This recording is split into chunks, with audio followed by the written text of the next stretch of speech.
I'd say sort of more than a memory is just a feeling that I can say all of my brothers and I had, was that because our dad's a comedian, his job only ever existed once we had gone to bed, and our mum worked from home. She was a photographer. So to us as kids, our parents didn't really work. They just were always home. So we had this amazing foundation where no matter any time of the day, either mum or dad would be at the house. And we felt so kind of solid as a family, which is why I kind of have this dream of one day having kids and putting my work to bed and just kind of being there as a dad. Because I really admire how my dad was around. Being a comedian is a very, very volatile job. The highs and lows are so extreme. And as kids, we never saw that. The only version of my dad I ever saw was the happy dad, let's go to the park.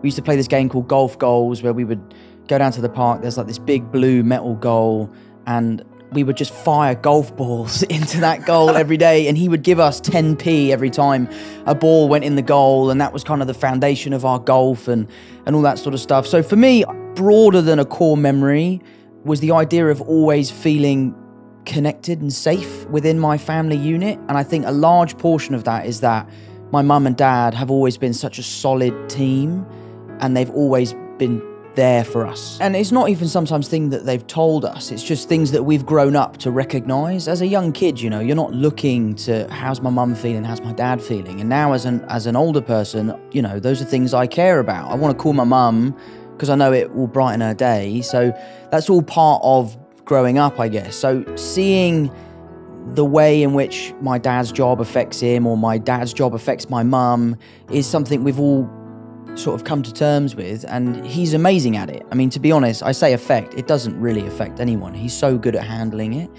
which is a lot of why I feel like I am the way I am. For example, The Crowded Room's come out, the critics absolutely hated it. They thought it was the worst thing they've ever seen, and it doesn't really upset me.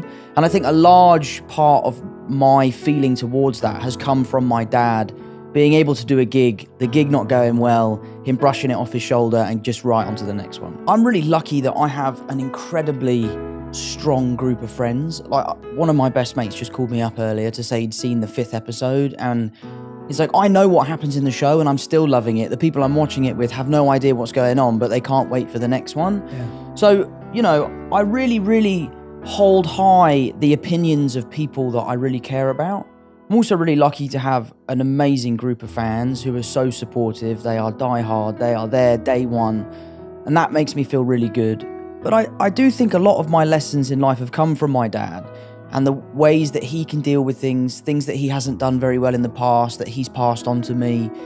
And I live by this really, I don't actually know if Christian Bale did say this, but I think the quote is, if you have a problem with me, text me. And if you don't have my number, you don't know me well enough to have a problem with me. That is so good. And I think that is such a great piece of advice, because as a celebrity, you live on this stage, you live out there, you kind of give out a version of yourself that you want people to see. Mm-hmm. And that can be the version of yourself that they can have a problem with or they can love. And there is I feel like I'm quite authentic in my public persona, but I just try to really care about what my family thinks, what my friends think, what the people in my local community think. I live in Kingston. I know everyone that lives there. I can't walk 5 feet without bumping into one of my mum's friends.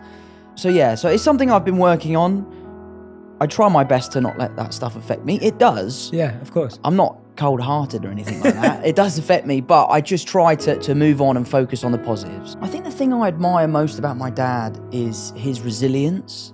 He's someone who has had an incredibly successful career in his earlier life, and then later in life his career sort of plateaued and he struggled, and he's never stopped. He's never given up. He's still gigging to this day. He's still writing books. He has a Patreon. He has a podcast.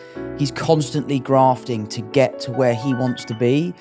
And I think being a young kid and seeing your dad continually working as hard as he can to kind of put his best foot forward, for me, has been a huge drive for my work ethic.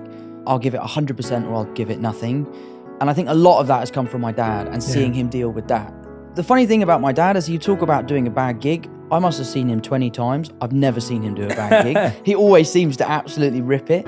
But maybe that's just because we're in the audience. But no, I owe a lot to my dad, and a lot of the teachings are things he's told me and things I've just witnessed him do. Yeah. My mum has always been really hands-on with our education. She, really wanted us to just do our best. Our dad always said, like, look, I don't care what grades you get. As long as you try your best, and that's all that we can ask for.